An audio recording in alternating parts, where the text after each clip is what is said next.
Friends, അസ്സലാമു അലൈക്കും. അപ്പോൾ നമ്മൾ ഇന്ന് ഉണ്ടാക്കാൻ പോകുന്നത് മാങ്ങച്ചാറാണ്. അപ്പോൾ അതിനായിട്ട് നമ്മൾ കുറച്ച് മാങ്ങ നൈസായിട്ട് കട്ട് ചെയ്ത് വെച്ചിട്ടുണ്ട്.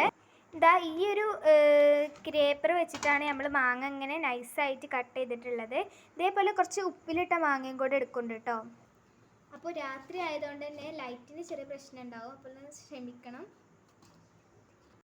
അപ്പോൾ ഇതാ നമ്മൾ എല്ലാ മാങ്ങയും അരിഞ്ഞെടുത്തിട്ടുണ്ട്, ഗ്രേപ്പ് ചെയ്തെടുത്തിട്ടുണ്ട്. നല്ല നൈസായിട്ടാണ് നമ്മൾ ഗ്രേപ്പ് ചെയ്തെടുത്തിട്ടുള്ളത്.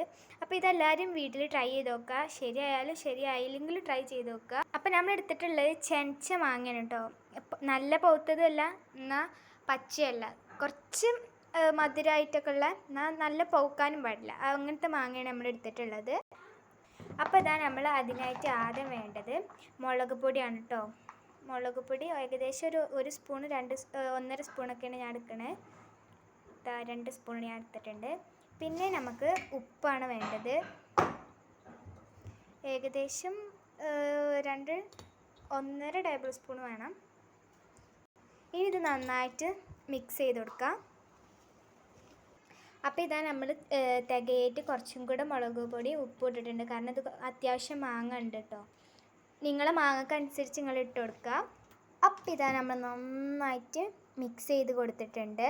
അപ്പോൾ ഇത് അത്യാവശ്യം പുളിയുള്ള മാങ്ങയാണ്, അപ്പോൾ കുറച്ച് പഞ്ചസാരയും കൂടെ ഇട്ടിട്ട് നന്നായിട്ട് മിക്സ് ആക്കാം. അപ്പോൾ ഇതാ ഇത് നന്നായിട്ട് മിക്സ് ചെയ്ത് കൊടുത്തിട്ടുണ്ട് നമ്മൾ. ഇനി അടുത്തത് നമുക്ക് ആവശ്യമുള്ളത്, ഇനി നമുക്ക് അടുപ്പത്തുള്ള പരിപാടിയാണ്.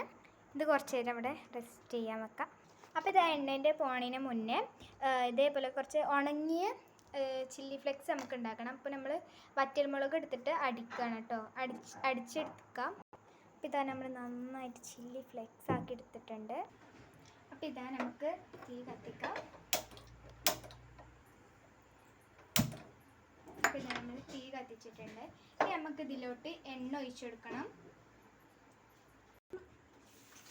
അപ്പോൾ ഇതാ നമ്മൾ ഇതിലോട്ട് കുറച്ച് നല്ലെണ്ണ ഒഴിച്ചു കൊടുക്കണം. അപ്പോൾ ഇതാ ഇത്ര മതി കേട്ടോ. അപ്പോൾ ഇതാ കുറച്ച് കടുക് നമുക്ക് ആവശ്യമുണ്ട്.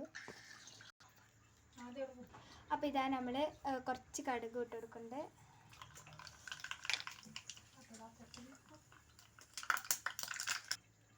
അപ്പോൾ ഇതാ 1 ടേബിൾ സ്പൂണ് ചില്ലി ഫ്ലെക്സ് ഇട്ട് കൊടുത്തിട്ടുണ്ട്.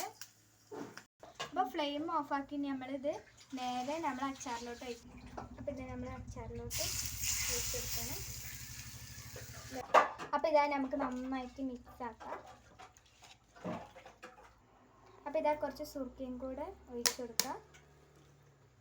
കുറച്ച് സുർക്ക ഒഴിച്ചു കൊടുത്തിട്ടുണ്ട്. ഇനി ഇത് നന്നായിട്ട് മിക്സ് ആക്കണം കേട്ടോ. അപ്പോൾ ഇതാ നമ്മൾ കുറച്ച് വെള്ളം എടുത്തിട്ടുണ്ട്. ഇനി ഇതിലേക്ക് പുളിവെള്ളമാണ് കേട്ടോ ആഡ് ചെയ്യണത്. അപ്പോൾ നമ്മൾ പുളി ഇട്ടെടുക്കാം. അപ്പോൾ ഇതാ നമുക്ക് കുറച്ച് പുളി അരച്ചെടുക്കാം. ഞാനിത് ഇടാൻ മറന്നതാണ് കേട്ടോ, വെള്ളത്തിലിട്ട് വെക്കാൻ മറന്നതാണ്. അപ്പോൾ ഇതാ നമ്മൾ മിക്സ് ചെയ്ത പുളി ഇനി നമ്മൾ നേരെ ഇതിലോട്ട് ഒഴിച്ചെടുക്കണം. അപ്പോൾ ഇനി ഇത് നമുക്ക് നന്നായിട്ട് മിക്സ് ചെയ്ത് കൊടുക്കാം. അപ്പോൾ ഇതാ നമ്മൾ അച്ചാർ നല്ല ഈസി ആയിട്ട് റെഡി ആയിട്ടുണ്ട്. അപ്പോൾ ഇതാ നമ്മുടെ അച്ചാർ റെഡി ആയിട്ടുണ്ട്. അപ്പോൾ ഇത് എല്ലാവരും വീട്ടിലിട്ട് ട്രൈ ചെയ്ത് നോക്കുക. അഭിപ്രായം കമൻറ്റ് ചെയ്യാം. അടുത്ത വീഡിയോയിൽ എന്താ വേണ്ടത് കമൻറ്റ് ചെയ്യാം. എല്ലാവരും സബ്സ്ക്രൈബ് ചെയ്യാം. അടുത്ത വീഡിയോയിൽ നിൽക്കും. ബൈ ബൈ, അസ്സലാമു അലൈക്കും.